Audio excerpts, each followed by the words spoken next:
7 নম্বর file. আগের ফাইলের continuation, পৃষ্ঠা 175। অন্তপর্ব। অন্তপর্বের কাব্যে মধ্যে প্রান্তিক 1938, রোগশয্যায় 1940, আরোগ্য 1941, জন্মদিনে 1941 প্রভৃতি প্রধান। এই পর্বে তার প্রজ্ঞা ও বাস্তব সচেতনার মধ্যে এক ঐক্যবোধ গড়ে উঠেছে। মৃত্যু সম্পর্কে কবি তার বিশেষ দৃষ্টিভঙ্গি এখানে তুলে ধরেছেন। কাজী নজরুল ইসলাম। প্রশ্ন 6, রবীন্দ্র যুগে আবির্ভূত হয়েও নজরুল ইসলাম কিভাবে কাব্য রচনায় স্বাতন্ত্র্য বজায় রেখেছিলেন সে বিষয়ে সংক্ষেপে আলোচনা করো। রবীন্দ্র এবং উত্তর। রবীন্দ্র এবং রবীন্দ্রোত্তর যুগের সর্বাপেক্ষা জনপ্রিয় কবি নজরুল ইসলাম। 1921 খ্রিস্টাব্দে বিজলী পত্রিকায় তার বিদ্রোহী কবিতার প্রকাশিত হবার সঙ্গে সঙ্গেই একদিকে তিনি যেমন বাংলা কবিতার আসলে প্রিয় কবি হিসেবে পাঠক মহলে আদৃত হন, তেমনি উত্তরণ প্রয়াসী অগ্নিস্রাবী রচনার জন্য কারারুদ্ধও হন। তিনি ছিলেন সমাজের কাছে একজন দায়বদ্ধ কবি। রবীন্দ্র স্নেহধন্য ছত্রছায়ায় থেকেও এইখানেই তার সঙ্গে তার পার্থক্য। এমনকি সমকালীন জীবনানন্দ দাশ, যিনি অনুচ্চ কণ্ঠের কবি, সেখানে নজরুল ছিলেন তার বিপরীত। তার কাব্যগ্রন্থের মধ্যে অগ্নিবীণা 1922, বিষের মাসি 1924, সাম্যবাদী 1925, সর্বহারা 1926, ফণিমনসা 1927, চক্রবাক 1929, সন্ধ্যা 1929 প্রভৃতি উল্লেখযোগ্য। রবীন্দ্র প্রতিভার মধ্য গগনে আবির্ভূত হয়েও নজরুল আপন প্রতিভা বলে জনপ্রিয়তার শীর্ষে আরোহণ করেছিলেন। নজরুলের কাব্য বৈশিষ্ট্যের যে যে বিশেষ দিকগুলি আমাদের চোখে পড়ে তা সংক্ষেপে আলোচনা করা হলো। 1, নজরুলের কাব্যে সমকালীন যুগ সমাজের ছবি ধরা পড়েছে। শুধুমাত্র কাব্যের জন্য কাব্য রচনা করে তিনি ক্ষান্ত থাকেননি। যুগের চাহিদা তার কাছে বড় ছিল। অমর কাব্য লিখে তিনি কবিত্বের আসনে চিরকাল টিকে থাকতে চাননি। কান্ডারি হুঁশিয়ার, মানুষ, বিদ্রোহী প্রভৃতি তার উদাহরণ। 2, নজরুলের কাব্য হল উত্তেজনার আগুন। সমাজ এবং জীবনকে অনুভব করে তার স্বরূপকে তিনি কাব্যে তুলে ধরেছিলেন। এই কারণে পাঠকের কাছে তা বেশি গ্রহণযোগ্য হয়েছিল।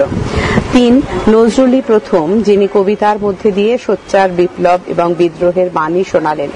মানুষের মুখে তিনি প্রতিবাদের ভাষা এনেছিলেন। কুলি মজুর কবিতায় তার বিশদ পরিচয় লক্ষণীয়। 4, নজরুল বাংলা কবিতাকে সাধারণ মানুষের সম্পত্তিতে পরিণত করেছিলেন। কাব্য কবিতা শুধুমাত্র বুদ্ধিজীবী এবং শিক্ষিত জনের সামগ্রী হয়ে থাকল না। পৃষ্ঠা 176। 5, কাব্যে ভাষা ব্যবহারে তিনি ছিলেন খুব সাহসী। আরবি, ফার্সি, উর্দু প্রভৃতি ভাষার শব্দকে তিনি স্বচ্ছন্দে বাংলা কবিতায় ব্যবহার করেছেন। তার কাব্যে হিন্দু পুরাণ এবং ইসলামী বিশ্বাসজাত ইতিহাস এবং ধর্মের ছবি রয়েছে। অগ্নিবীণা কাব্যে তার উজ্জ্বল দৃষ্টান্ত। 6, নজরুলের কাব্যে আছে সঙ্গীতের সুর মূর্ছনা। চোখের চাতক, বনগীতি প্রভৃতি গীত সংকলনও তিনি রচনা করেছেন। প্রেমের কবিতা রচনার ক্ষেত্রে সমান কৃতিত্ব দেখিয়েছেন। 7, কাব্যের রহস্য লোক তৈরি করার চেয়ে তিনি ছিলেন স্পষ্টভাষী, আক্রমণাত্মক এবং মানবতাপন্থী। সেজন্য তিনি পৌঁছে গেছিলেন সব বয়সী পাঠকের কাছে। কারণ শান্তিকামী মানুষ সকলেই উপলব্ধি করেছেন নজরুল শুধুমাত্র তাদেরই প্রতিনিধি যিনি অশুভ শক্তির বিরুদ্ধে বাস্তবে কি দাঁড়াতে পারেন। এই সমস্ত কারণে নজরুল বাংলা সাহিত্যের ইতিহাসে এক বিশেষ স্থান অধিকার করে আছেন।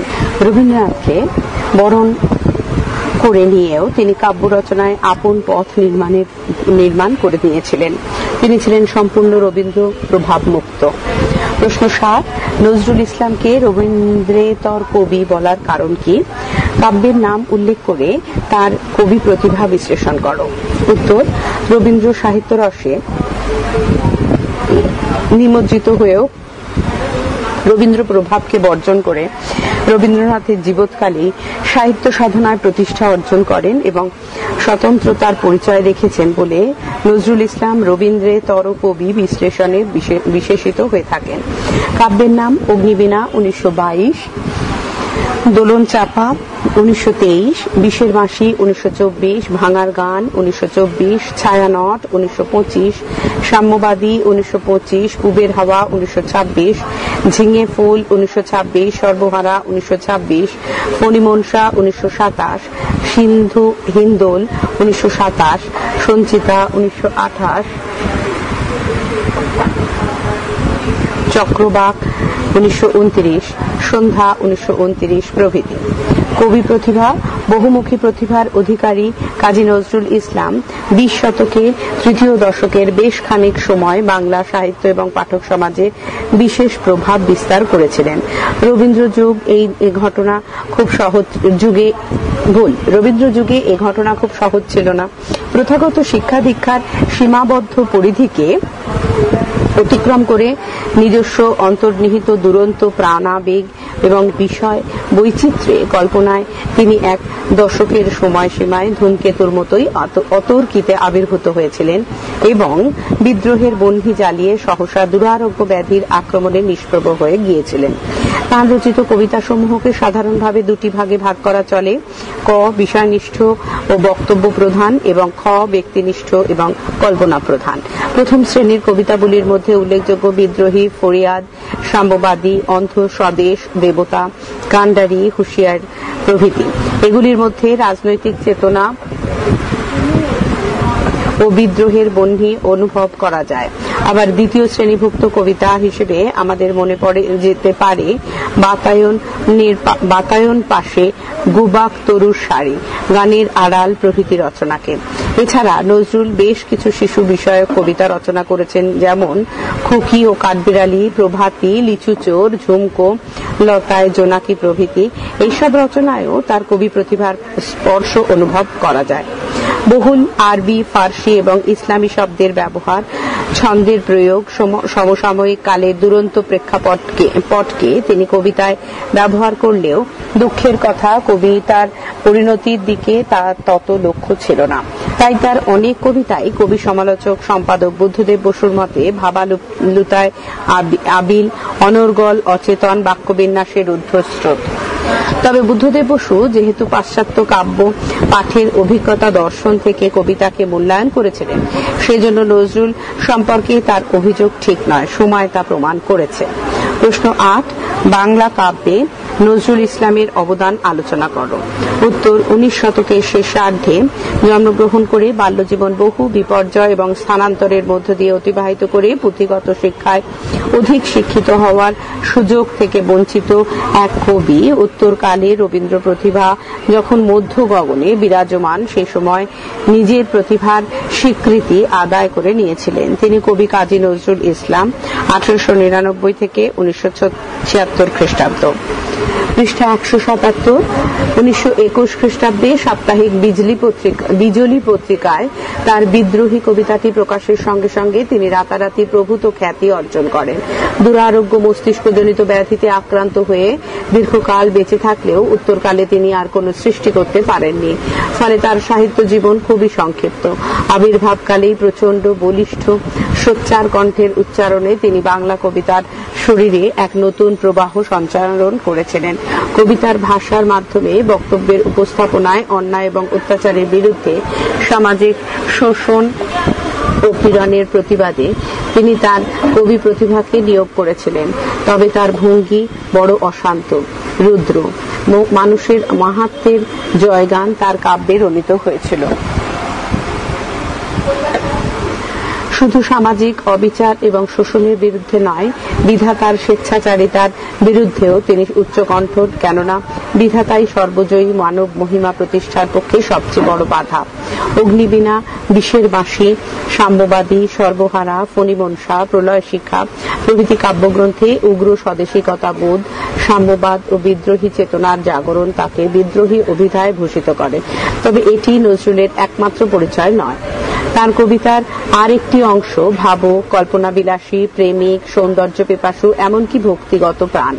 দোলন চাপা, ছায়ানট, পুবের হাওয়া, সিন্ধু হিন্দোল, সন্ধ্যা, চক্রবাক প্রভৃতি কাব্যগ্রন্থের বিভিন্ন কবিতায় তা ধরা পড়ে। বুদ্ধদেব বসু, জীবনানন্দ দাশ প্রমুখ তাদের কাব্যজীবনের প্রথম পর্বে নজরুলের দ্বারা কিঞ্চিত প্রভাবিত হয়েছিলেন। জীবনানন্দ দাশ। প্রশ্ন 9, জীবনানন্দ দাশের দুটি কাব্যগ্রন্থের নাম উল্লেখ করে তার কবিতার প্রধান বৈশিষ্ট্যগুলি কি লেখো। উত্তর, জীবনানন্দ দাশের দুটি কাব্যগ্রন্থের নাম ঝরা পালক 1927 এবং ধূসর পাণ্ডুলিপি 1936। কবিতার প্রধান বৈশিষ্ট্য, জীবনানন্দের কাব্যের একদিকে উপাদান রূপে ব্যবহৃত হয়েছে মৃত্যু, প্রেম এবং প্রকৃতি, অন্যদিকে ইতিহাস চেতনা এবং দেশ প্রাণতা জন্ম দিয়েছে একাধিক স্মরণীয় কবিতার। প্রাবন্ধিক জীবনানন্দের রচনাতেই তার সৃষ্টির উৎসের কারণ আবিষ্কার করা চলে। কবির পক্ষে সমাজকে বোঝা দরকার। কবিতার অস্থির ভেতরে থাকবে ইতিহাস চেতনা এবং মর্মে থাকবে পরিচ্ছন্ন কালো জ্ঞান। ইমেজিজম, সিম্বল এবং সুর রিয়েলিজমের সঙ্গে জীবনের ব্যাখ্যা, জীবনের বিষণ্ণতা, ইতিহাসের মধ্যে পথ খোঁজার বৃথা প্রয়াস, চারিদিকে আসন্ন হেমন্তের প্রেক্ষাপটে বেদনার রং তার কবিতাকে রোমান্টিক অনুভূতির বিচিত্র রূপ, রস, গন্ধের প্রতীকে পর্যবসিত করেছে। তার কবি মানুষের মুখ্য প্রেরণা হল প্রেম, এবং সেই প্রেম হতে পারে ব্যক্তিপ্রেম। যেমন সুচেতনা, তুমি এক দূরতর দ্বীপ, বিকেলের নক্ষত্রের কাছে, সেইখানে দারুচিনি বনানীর ফাঁকে নির্জনতা আছে, তবুও তোমার কাছে আমার হৃদয়। এই স্বপ্নের হাতে ধরা দিতে না পারার হতাশায় তার কবিতায় ব্যক্তি মানুষ বস্তু জগতের সঙ্গে আত্মার দ্বন্দ্বে ক্ষতবিক্ষত হয়েছে। উটের গ্রীবার মতো এক নিস্তব্ধতা এসে ব্যক্তি মানুষকে মুহূর্তের জন্য অধিকার করে বলেই 8 বছর আগের একদিন কবিতার মানুষটি বধূ এবং শিশুর সান্নিধ্যে থাকলেও আত্মহননের পথ বেছে নিয়েছে। মৃত্যু চেতনা তার কবিতাতে এক লক্ষণীয় প্রসঙ্গ। তাই তার অধিকাংশ সৃষ্টির সব রাঙা কামনার শিয়রে যে দেওয়ালের মতো এসে জাগে ধূসর মৃত্যুর মুখ। তার কবিতায় নির্জনতার নিরবচ্ছিন্ন অবকাশ গড়ে ওঠার মূলে প্রকৃতির নিরবচ্ছিন্ন সান্নিধ্য লক্ষ্য করা যায়। তার কবিতাকে রবীন্দ্রনাথ বলেছিলেন চিত্ররূপময়। বস্তুত বর্ণবিন্যাসের অভিনবত্বে তার রূপসী বাংলা কাব্যগ্রন্থে একাধিক স্বনির্ধর্মী কবিতায় চিত্রকল্প এবং অভিনব আঙ্গিকের যৌথ সহাবস্থান ঘটেছে।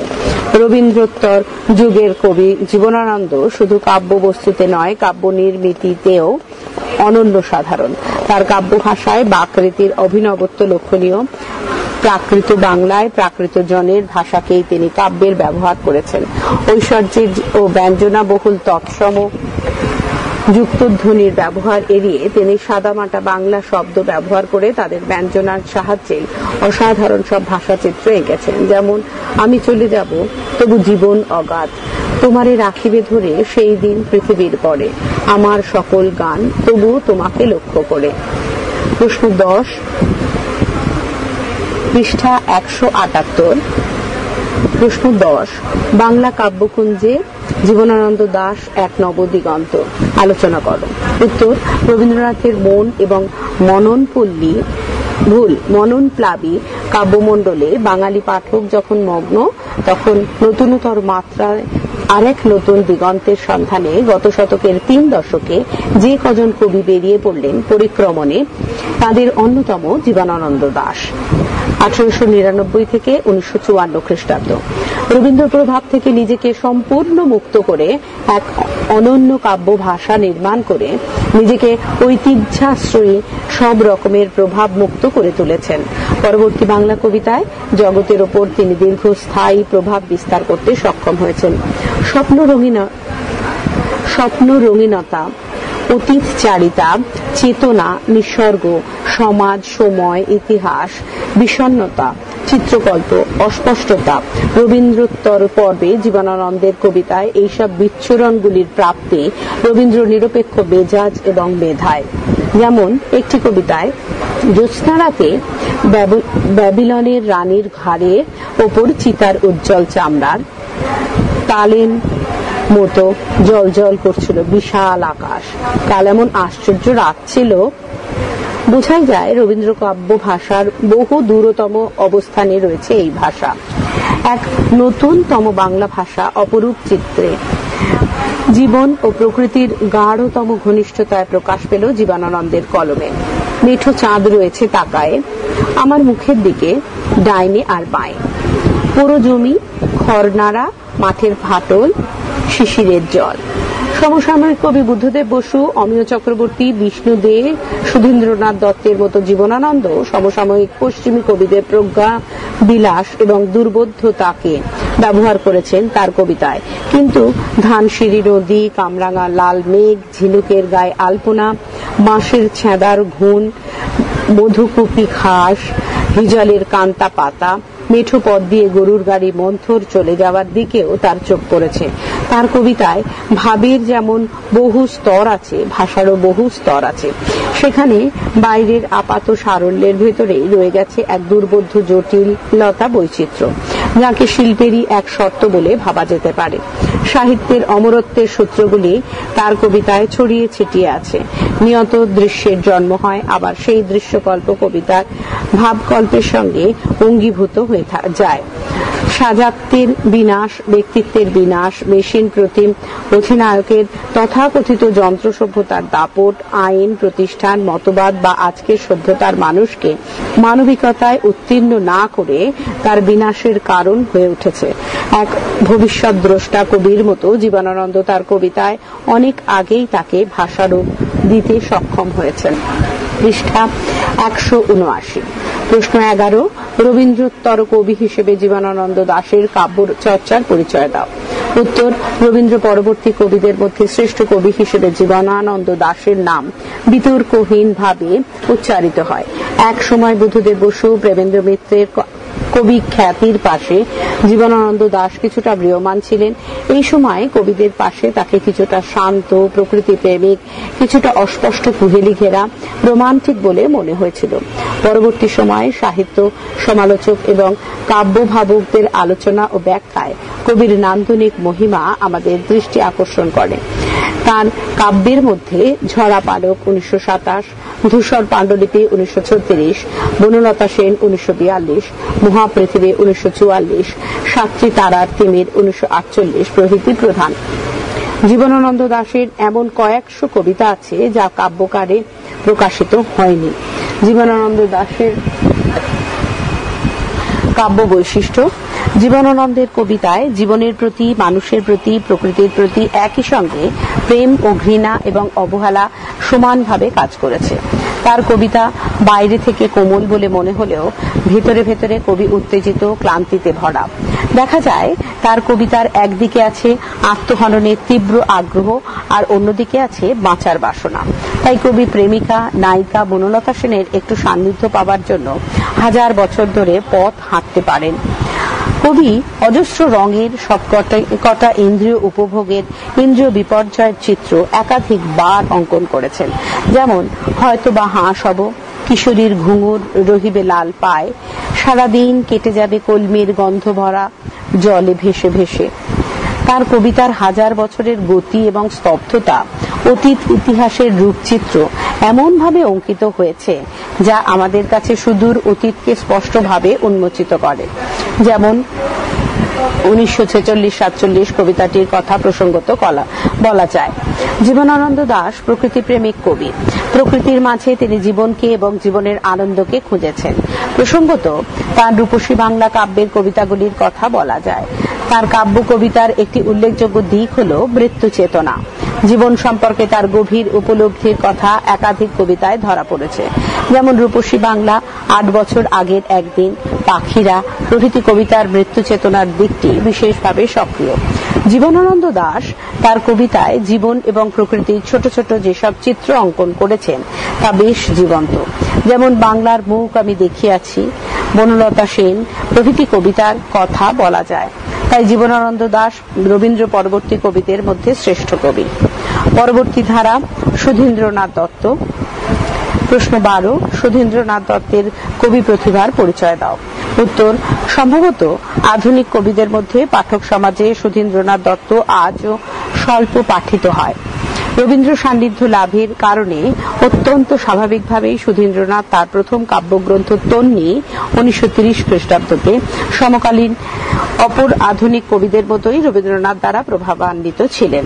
এই কাব্যে প্রথম যৌবনের আবেগ প্রবণতা এবং রূপানুরাগের উৎসার ঘটেছে। শ্রাবণ কন্যা, বর্ষার দিনে প্রভৃতি কবিতা তার প্রমাণ।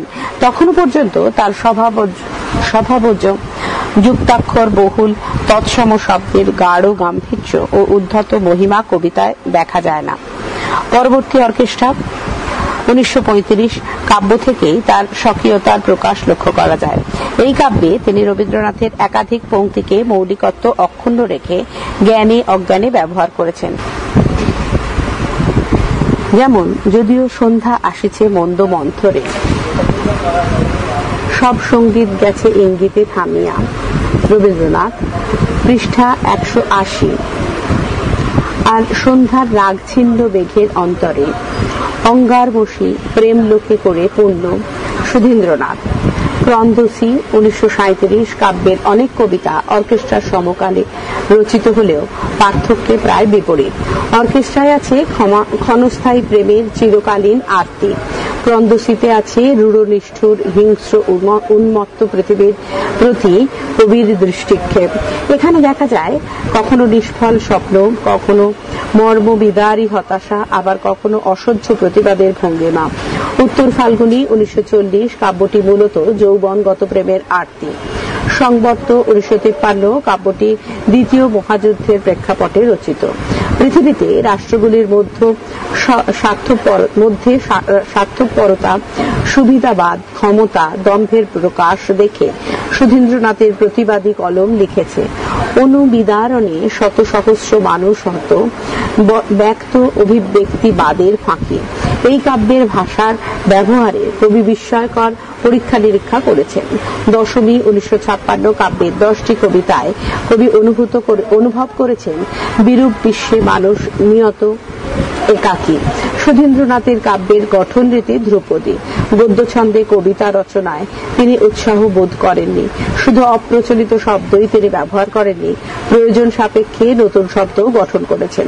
শব্দ সাধনায় ফরাসি কবি মালারমেকে তিনি অন্বিষ্ঠ মনে করেছেন। তার কবিতায় শব্দগত জটিলতা আছে সন্দেহ নেই, কিন্তু তাকে অতিক্রম করে তার কবিতার কাব্যাস্বাদন সম্ভব। পুরাণ প্রসঙ্গ ব্যবহার তার কবিতার অন্যতম একটি বৈশিষ্ট্য। প্রশ্ন 13, আধুনিক বাংলা কাব্যে সুধীন্দ্রনাথ দত্তের গুরুত্ব বিচার করো। উত্তর, বিত্ত ও বিদ্যার উত্তরাধিকার নিয়ে বাংলা কাব্য জগতে আবির্ভূত হয়েছিলেন ক্ষণজন্মা কবি পুরুষ সুধীন্দ্রনাথ দত্ত। প্রবাসী পত্রিকায় সামান্য একটি কুক্কুটকে বিষয় করে জীবনের প্রথম প্রকাশিত কবিতায় তিনি রবীন্দ্রনাথের প্রশংসা এবং স্নেহ অর্জন করেছিলেন। আধুনিক পৃথিবীর সমস্যা এবং জীবন সত্য সন্ধান, দর্শন এবং বিজ্ঞানের বহুমুখী বিস্তার, প্রাচীন ভারতীয় দর্শনের যথাযথ গুরুত্ব, মনোবিজ্ঞানের আবিষ্কার, পাশ্চাত্য চিন্তা পদ্ধতির সমস্ত রকম প্রবণতাকে সাঙ্গীকৃত করে বাংলা কাব্যচর্চার জগতে প্রবেশ করেছিলেন সুধীন্দ্রনাথ। এলিয়ট, মালারমে, ভালেরি প্রমুখ কবি কাব্য নির্মাণ কলার অনুভবী পাঠক এই কবি অধীত ও অর্জিত অভিজ্ঞতাকে বাংলা কাব্যে বিস্তৃত করলেন। জীবনের দ্বিতীয় কাব্য অর্কেস্ট্রার বাইরে অর্কেস্ট্রা কাব্যের 22টি কবিতায় 7টি সঙ্গীতের 7টি সঙ্গীতধ্বনি নায়কের মনে যে স্মৃতি বা অনুষঙ্গের জন্ম দিয়েছে তার কথা বলেছেন। প্রবহমান অমিল পয়ার ছন্দের পর পর তরঙ্গগুলি এই কাব্যে বিন্যস্ত হয়েছে। এই কাব্যে রবীন্দ্রানুরাগী রবীন্দ্রনাথের একাধিক পংক্তিকে মৌলিকতা বজায় রেখে জ্ঞানে অজ্ঞানে ব্যবহার করেছেন। ধ্বনি সাম্যময় বাক্যের ব্যবহার এই কাব্যে লক্ষ্য করা যায়, যার মধ্যে দিয়ে শব্দ সচেতন সুধীন্দ্রনাথকে আমরা চিনে নিতে পারি।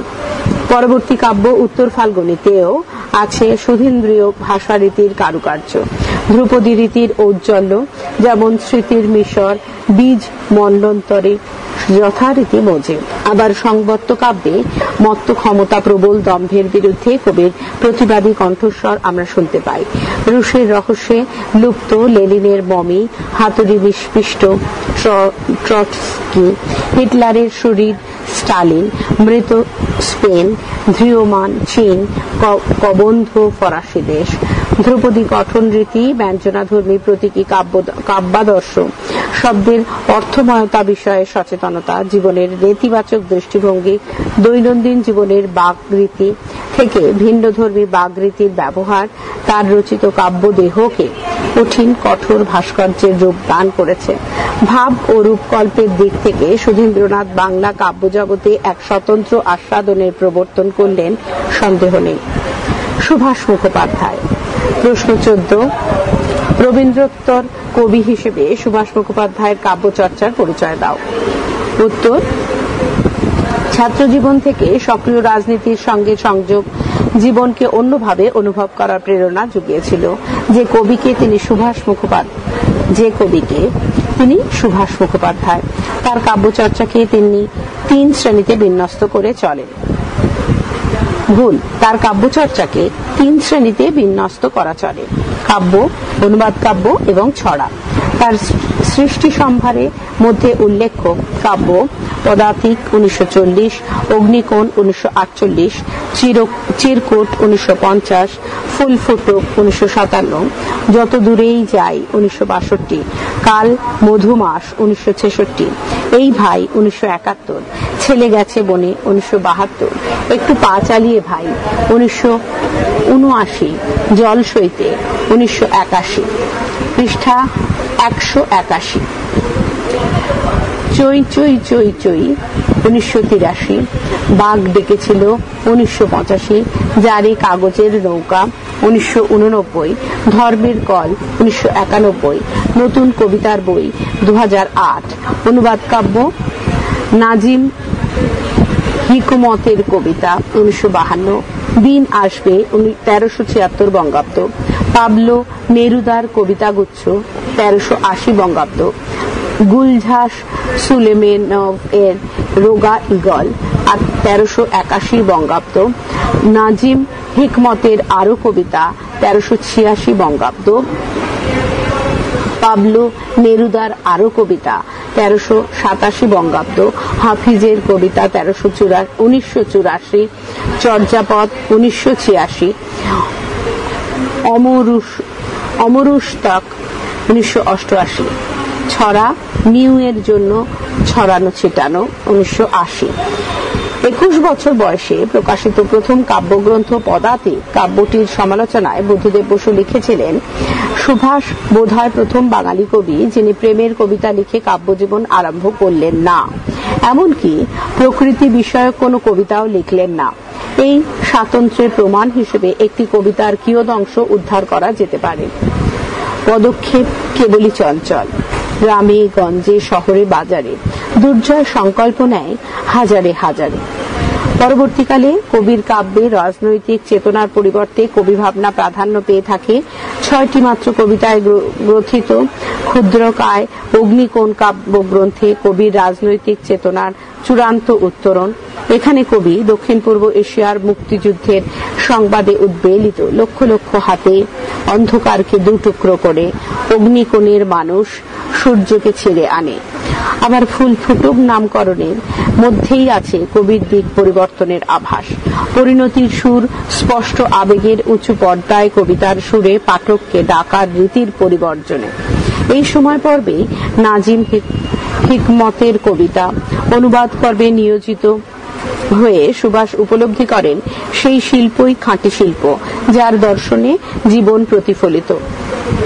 এই খাঁটি জীবনেরই প্রতিফলন যত দূরেই যায় কাল মধুমাস পর্বেও। সাম্যবাদের ছক বাঁধা বিশ্লেষণ পরিত্যাগ করে কবি সুভাষের নতুন চিত্রকল্প নির্মাণের প্রয়াস কথ্য গদ্যের চালে। আরে মুখুজ্জে মশাই যে, নমস্কার, কি খবর? আর এই লেখা টেখা সংসার টংসার নিয়েই ব্যস্ত। চরিত্র এবং ঘটনার নাটকীয়তা, ছোট গল্পের কথন রীতি তার কবিতার আঙ্গিককে ব্যাপ্তি ও গভীরতা দান করল। বোঝাই যায় কবিতার আঙ্গিক নির্মাণে তিনি বিশেষ মনোযোগী হয়েছেন। পুরাণ প্রতিমা, চিত্রকল্প, ভাষা, ছন্দ, স্তবক, বিন্যাসে অভিনবত্ব তার কবিতায় বৈচিত্র্য এনে দিল। রূপকথা, লোককথা প্রসঙ্গ, লৌকিক বিশ্বাসের প্রতিফলন তার কবিতাকে পাঠকের কাছে এক অন্যতর জগতের সন্ধান দিল। যেমন তারপর যেতে যেতে যেতে এক নদীর সঙ্গে দেখা, কিংবা থু থু থু এই একটি শব্দে গলা চিরে এবার আমি আগুন ওগরাবো। পরবর্তী অংশ পরবর্তী ফাইলে।